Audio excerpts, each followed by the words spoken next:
चक्रवात फिंगल के कारण उत्तरी तमिलनाडु और पुडुचेरी में भारी बारिश हुई है, जो आज यानी रविवार सुबह तक जारी रही। चक्रवात तूफान फिंगल की वजह से अलग अलग घटनाओं में बिजली गिरने से 3 लोगों की मौत हो गई है। भारी बारिश से शहर के कई हिस्सों में बाढ़ आ गई है। हालांकि तमिलनाडु और पुडुचेरी में किसी बड़े नुकसान की तत्काल कोई रिपोर्ट नहीं मिली है। चलिए अब आपको बताते हैं कि चक्रवाती तूफान कैसे आता है। चक्रवाती तूफान तब बनते हैं जब महासागरों के ऊपर गर्म और नमी से भरपूर हवा तेजी से उठती है और उसकी जगह पर ठंडी हवा बहने लगती है।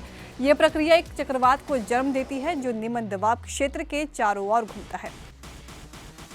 चलिए इसके बनने की प्रक्रिया भी जान लेते हैं। चक्रवाती तूफान तब बनता है जब महासागरों का सही तापमान 27 डिग्री सेल्सियस या उससे अधिक होता है। गर्म पानी हवा को गर्म करता है जिससे वे ऊपर उठती है और गर्म हवा ऊपर उठने से सतह पर निम्न दबाव क्षेत्र बनाता है, जिससे ठंडी हवा इस जगह को भरने के लिए तेजी से आती है और पृथ्वी के घूर्णन के कारण ये हवा घूमने लगती है। उत्तरी गोलार्ध में ये चक्रवात घड़ी की सुइयों के विपरीत और दक्षिणी गोलार्ध में घड़ी की सुइयों की दिशा में घूमते हैं।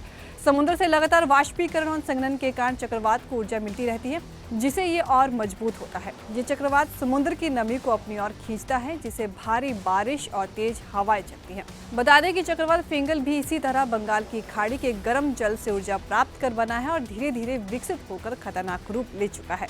अब सवाल आता है, चक्रवाती तूफान फिंगल को रोकने के लिए हम क्या कर सकते हैं। तो चक्रवाती तूफान जैसे प्राकृतिक आपदाओं को पूरी तरह से रोकना संभव नहीं है, क्योंकि वे प्राकृतिक प्रक्रियाओं का हिस्सा है, लेकिन उनके प्रभावों को कम करने और जान माल की सुरक्षा सुनिश्चित करने के लिए कई उपाय किए जा सकते हैं। जैसे आधुनिक तकनीकों और उपग्रहों की मदद से चक्रवात का सटीक पूर्वानुमान किया जा सकता है।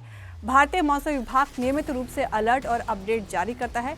मछुआरों और समुद्र तट के पास रहने वालों को पहले ही समुद्र में जाने से रोकने की सलाह दी जाती है। इसके अलावा इसे रोकने के लिए तटीय क्षेत्रों में मजबूत इमारतों और बाढ़ रोकने वाले बांध बनाए जा सकते हैं। चक्रवात की आशंका होने पर जोखिम वाले क्षेत्रों से लोगों को सुरक्षित स्थानों पर ले जाया जा सकता है। तटीय इलाकों में मजबूत और ऊंचाई वाले आश्रय गृह बनाए जा सकते हैं और जनता को चक्रवात के खतरों और बचाव उपाय के बारे में जागरूक किया जा सकता है। समुदाय आधारित आपदा प्रबंधन समूह बनाए जा सकते हैं। समुद्र तट के पास मैंग्रोव और जंगलों का संरक्षण किया जा सकता है। ये तूफानों की तीव्रता को कम करने में मदद करते हैं। इसके अलावा जलवायु परिवर्तन चक्रवातों को अधिक तीव्र बनाता है। इसके लिए हरित ऊर्जा और टिकाऊ प्रथाओं को अपनाना आवश्यक है।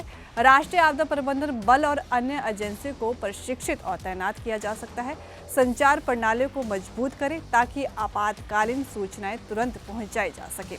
व्यक्तिगत स्तर पर आप अपने घरों में आवश्यक आपातकालीन किट तैयार रखें और सरकार और स्थानीय प्रशासन द्वारा दिए गए निर्देशों का पालन करें। आप इन उपायों के जरिए चक्रवात फिंगल जैसे तूफानों से होने वाले नुकसान को कम कर सकते हैं।